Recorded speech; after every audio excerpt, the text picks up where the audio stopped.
Combati o bom combate, acabei a carreira, guardei a fé. Pelo que você está lutando na sua vida? Qual tipo de corrida você tem corrido?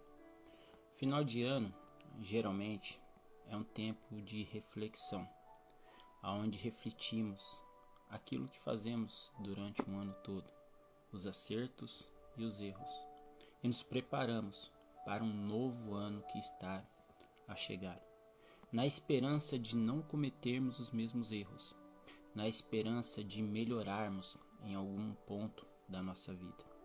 Enfim, todos nós passamos por este momento de reflexão, de autoanálise, aonde muitas vezes deixamos de olhar no espelho e passamos a olhar para dentro do nosso coração, dos nossos desejos, da nossa vontade. O fato é que todos nós temos uma missão. A Bíblia é bem clara quando ela diz que existe um propósito para tudo debaixo do céu. É exatamente isso. Você não somente é um propósito, como você faz parte de um propósito de Deus.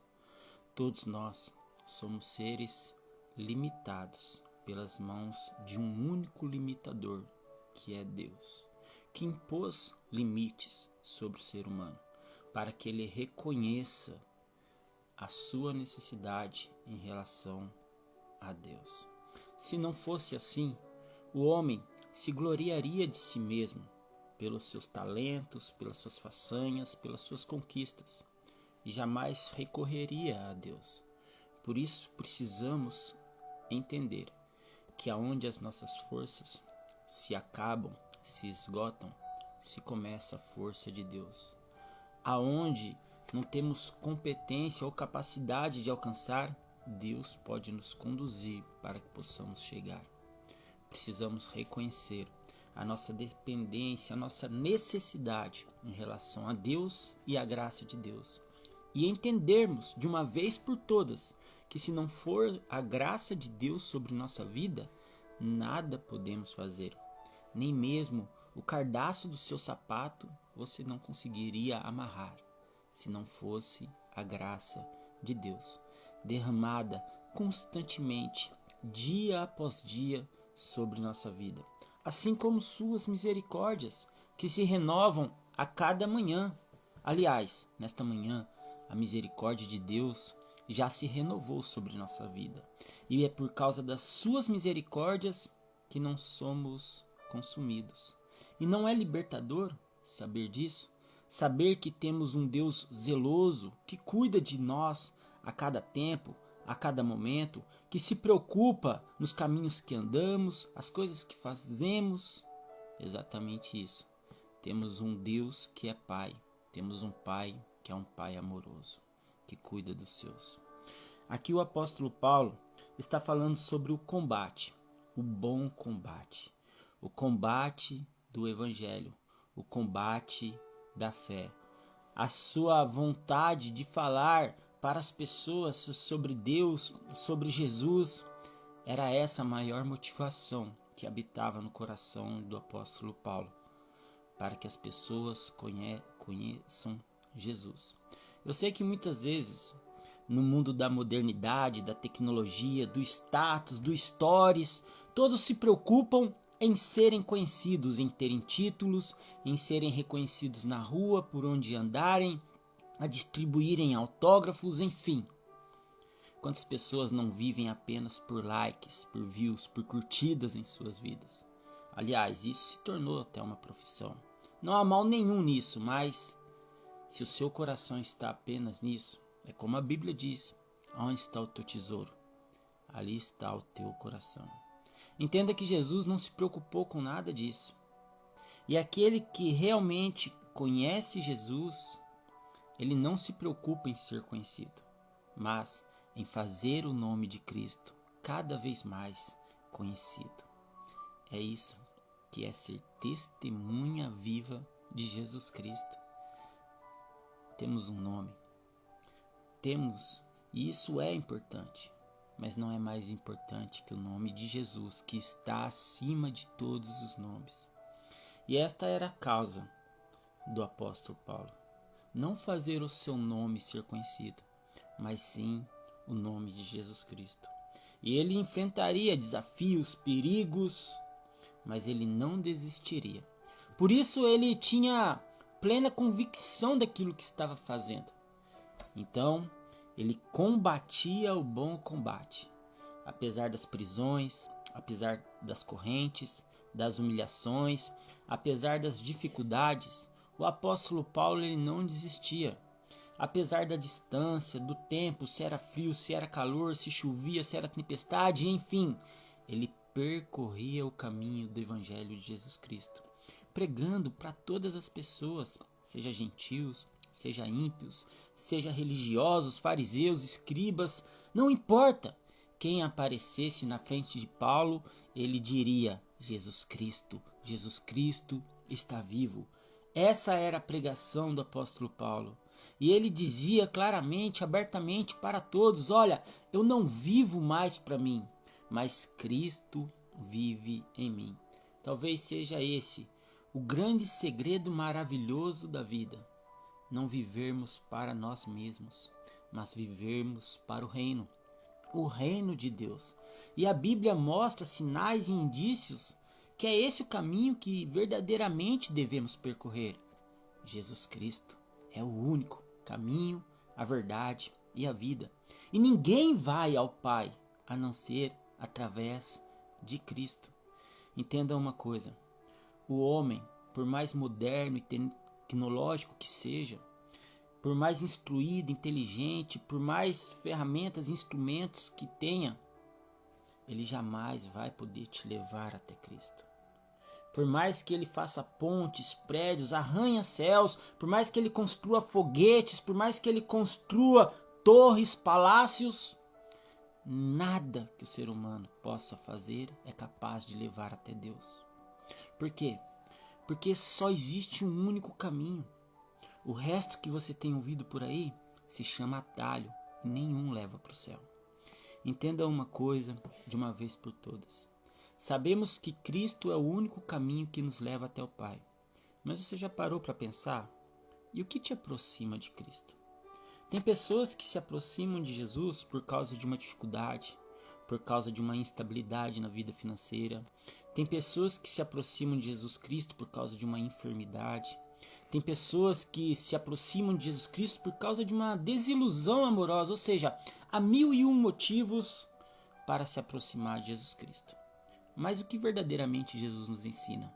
Aquele que quiser me seguir deve negar-se a si mesmo, tomar sua cruz a cada dia e vir após mim. Ou seja, o convite que Cristo nos faz é este. Não há problema nenhum você ir até Cristo no momento de dificuldade. Afinal de contas, Jesus Cristo é o nosso refúgio, é o nosso socorro. Mas você precisa entender que não podemos apenas procurar Jesus quando estamos precisando, quando a nossa zona de conforto é abalada, quando as nossas estruturas são mexidas, porque senão ficaria algo assim muito ganancioso. Ou seja, procuramos apenas Cristo quando é do nosso interesse e quando precisamos, mas quando tudo está bem, nem lembramos de orar, de falar, de adorar, de louvar. Não fazemos nenhum tipo de esforço para nos aproximarmos de Jesus Cristo. É apenas quando foge do nosso controle. Você está entendendo? Cristo ele não pode ser apenas uma porta de emergência na sua vida. Quando você está na sua casa e você sente às vezes uma dorzinha, você tenta sarar essa dorzinha, empurrar com a barriga com seus remédios, mas quando o negócio foge do controle, quando o remédio já não sana mais a dor, quando você vê que está além da sua cartela de comprimidos, o que você faz? Quer entrar, bater no pé na porta do hospital, pela emergência, ser atendido na frente de todo mundo, porque agora é emergência. Então, será que não temos feito isso constantemente? Deixado situações se tornarem emergências em nossa vida? Ao ponto de corrermos para Cristo de uma forma desesperadora? Mas e o tempo que as águas são tranquilas, e o tempo que as contas não estão ali em cima, e o tempo que está tudo ali em paz. Lembramos de Cristo ou não? Enfim, daí vem a gratidão. Agradecer a Deus todos os dias de nossa vida. Aliás, você já agradeceu a Deus hoje?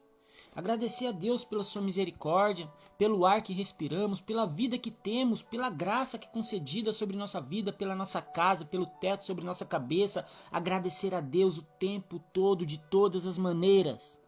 É extremamente necessário que o ser humano carregue dentro de si a gratidão a Deus a todo tempo. E tenha certeza que quando você é movido por gratidão, quando você passa por dificuldades, essas dificuldades não irão te sucumbir, porque Deus te atenderá diante das suas dificuldades. Por quê? Porque você carrega dentro de si um coração grato, um coração leal, fiel ao Senhor. O apóstolo Paulo tinha todas essas características. Combati o bom combate. Ou seja, ele não estava terminando a sua vida. Ele não estava pondo um fim no seu ministério. Ele estava apenas declarando que aquilo que lhe era incumbido fazer, ele fez. Aquilo que Deus tinha proposto para ele, ele cumpriu. E ele tinha plena consciência disso. Este ano está terminando. E as coisas que Deus propôs para você, os planos que Deus estabeleceu sobre sua vida, os projetos que Deus apresentou para você, você cumpriu? Será que hoje, neste final de ano de 2024, você pode olhar para os céus e dizer: Deus, combati o combate, terminei a carreira, guardei a fé? Ou seja, aqui apóstolo Paulo não estava entregando os pontos, mas estava ali feliz de ter dado o melhor de si. E essa é a melhor sensação do mundo. Por mais que você não consiga, por mais que você não chegue a conquistar, por mais que você não seja do jeito que você esperava que fosse ser, se você carrega dentro de si a certeza que você deu o melhor de você, essa sensação trará sobre sua vida paz e satisfação. Porque a certeza de você ter tentado e ter dado o melhor de si afasta o peso na consciência que muitas pessoas carregam. Ah, será que eu poderia ter feito diferente? Será que eu poderia ter me esforçado um pouco mais? Não! Você se esforçou, você deu o melhor de si, você passou por ventos, tempestades, sol, calor, frio, chuva, prisões, humilhações, perseguições. O apóstolo Paulo viveu tudo isso. E ele tinha plena convicção que ele serviu a Jesus Cristo. Entenda uma coisa. Combati o bom combate. Qual é a luta que você tem lutado em sua vida? Será que você tem lutado para ficar mais rico? Será que você tem lutado por uma cura? Será que você tem lutado pelos seus filhos? Qual é este bom combate que você tem lutado? Porque todo combate é bom. Não existe um combate mau. O combate mau é aquele no qual a pessoa se acovarda e se submete à derrota. Fomos feitos para sermos guerreiros. Entenda uma coisa, que na transição do deserto, o povo de Deus se tornou um povo guerreiro. Era um povo escravo, submisso, aprisionado há 400 anos no egípcio. Ali eles tinham habilidades para fabricar tijolos, casas, fazer objetos de alvenaria, de barro, de marcenaria, de tecer. Eles tinham todas essas qualidades. Mas na transição do deserto, esses talentos não foram esquecidos. Pelo contrário, foram aprimorados. E dentro desses talentos, eles foram ali preparados para serem também guerreiros. O povo de Deus é um povo guerreiro, que luta, que não foge do combate, que não teme os desafios da vida, pelo contrário, vai e enfrenta. E ele sabe exatamente o momento certo da luta que ele está passando em sua vida. Afinal de contas, Todos nós estamos travando uma luta. Eu não sei qual é o tipo de luta que você tem enfrentado, mas uma coisa eu tenho certeza, que neste ano de 2024, esse bom combate pode ser vencido. Que neste ano de 2024, este gigante que se levantou contra a sua vida pode ser derrotado. Sabe por quê? Porque Deus te chamou para ser um guerreiro, uma guerreira do exército de Cristo. Enfim, meus irmãos, minhas irmãs, com esta mensagem, o que eu quero trazer para você é que existem lutas na sua vida que ninguém vai lutar por você. Por quê? Porque Deus te chamou para travar as próprias lutas da sua vida. Então não carregue para o ano de 2025 lutas que precisam ser decididas ainda este ano. Não carregue para um novo ano, porque estamos vivendo já a expectativa deste novo ano. Não carregue para este novo ano batalhas que precisam ser resolvidas ainda em 2024. Estamos a um passo de 2025. Não carregue para 2025 problemas que precisam ser resolvidos em 2024. Não carregue para 2025 gigantes que ainda precisam ser derrubados em 2024. Você entendeu? Há lutas que ainda precisam ser travadas neste fim de ano, para que você comece verdadeiramente um novo ano em sua vida, na certeza que Deus já estabeleceu um propósito sobre você. Lá na frente, ninguém vai garantir para você que não se levantarão outros gigantes, mas uma coisa é certa: se neste ano você deixar os gigantes para trás, serão menos adversários para você enfrentar no ano que vem. Agora, se você não resolver os problemas deste ano, eles vão se acumular com os anos de 2024. E quando chegar no ano de 2025, lá no finalzinho dele, se assim Deus permitir, os problemas serão tantos e se acumularão com os outros anos subsequentes. Então você precisa terminar as suas lutas. Pare de começar aquilo que você não vai terminar. Termine antes de começar outro. Entenda isso. É o que o apóstolo Paulo está dizendo. Eu cumpri. Eu combati o bom combate. Eu não fugi. Eu não guardei o bom combate. Eu cumpri o bom combate. Eu acabei a carreira. Eu concluí. Eu derrubei aquele gigante. Você entendeu isso, meu irmão? Ele não ficou arrastando com ele. Ele não ficou levando com ele. A única coisa que ele guardou foi a fé. A carreira ele acabou e o combate ele enfrentou. Aprenda a enfrentar os combates que estão aí na sua vida e terminá-los, concluí-los. Pare de ficar arrastando problemas para o amanhã. Resolva os seus problemas hoje. Pare de ficar arrastando coisas para o próximo ano, coisas que precisam ser resolvidas ainda este ano, porque se você não fizer isso, você não terá um ano novo. Pelo contrário, você terá uma repetição do ano que já foi vivido. Que Deus te abençoe. Que a graça do nosso Senhor Jesus Cristo seja sobre sua vida. Amém.